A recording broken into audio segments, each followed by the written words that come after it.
Dinner tonight is a little different. It's still high protein, but it's made using spaghetti squash, and no, we're not making spaghetti. A spaghetti squash, you can usually find it year-round, but they're more prevalent during the fall because it's pumpkin season and there's squashes and pumpkins everywhere. It's a popular, good old substitute for noodles because it's gluten-free, low carb, and the innards, when it's cooked, it looks like spaghetti. But today I'm going to use it as a bowl to hold our toppings so that we eat everything together. Starting with the main character, the spaghetti squash, cut it down the center in half. Make sure you're using a good knife, and do this safely, please, because you don't want to end up with a finger inside your stuffed spaghetti squash.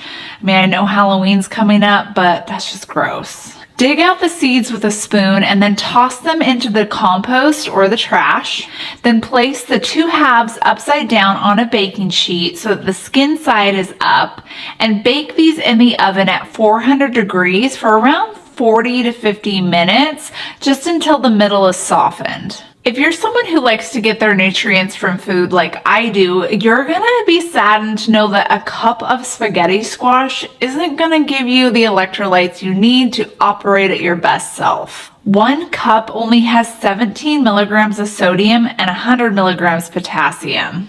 But if you drink a packet of Element electrolytes while your spaghetti squash is cooking, then you'll be good, because each packet has 1,000 milligrams of sodium, 200 milligrams of potassium, and 60 milligrams of magnesium. Element doesn't come in spaghetti squash flavor, but it does come in a bunch of delicious flavors like orange, citrus, grapefruit, watermelon, even chocolate. All of these are free from sugars and junky ingredients. They come in convenient packets that you take on the go and just mix it up with water when you feel like you need your electrolytes replenished. It's not very convenient to carry around a spaghetti squash with you, and what are you going to do, eat that like an apple? Right now, Element's offering my viewers a free sample pack with every order. This is a really good way to sample some of their flavors so that you can see which ones you like.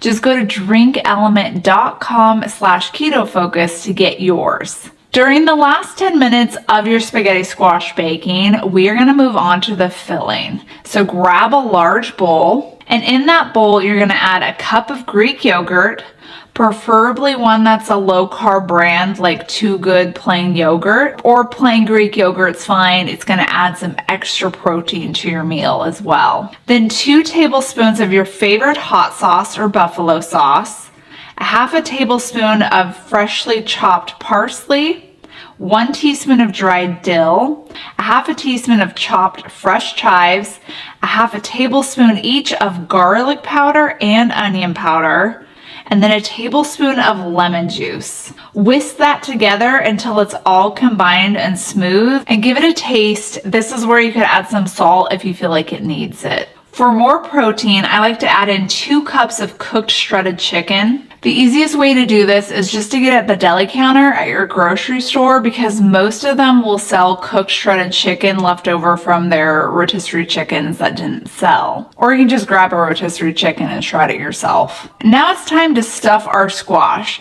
It's cooked and softened, and all you have to do is take 2 forks and start to shred the squash into spaghetti. You can see how the innards actually turn into thin spaghetti strands. It's nature's spaghetti. Once it's all shredded, evenly divide the chicken mixture between the 2. And since we're making a buffalo chicken stuffed spaghetti squash, top these with 4 tablespoons of crumbled blue cheese, and then we're going to put it back in the oven for another 5 to 10 minutes just to warm up that chicken mixture and to melt the blue cheese just a tad. Top it with some fresh chives or parsley and dig in.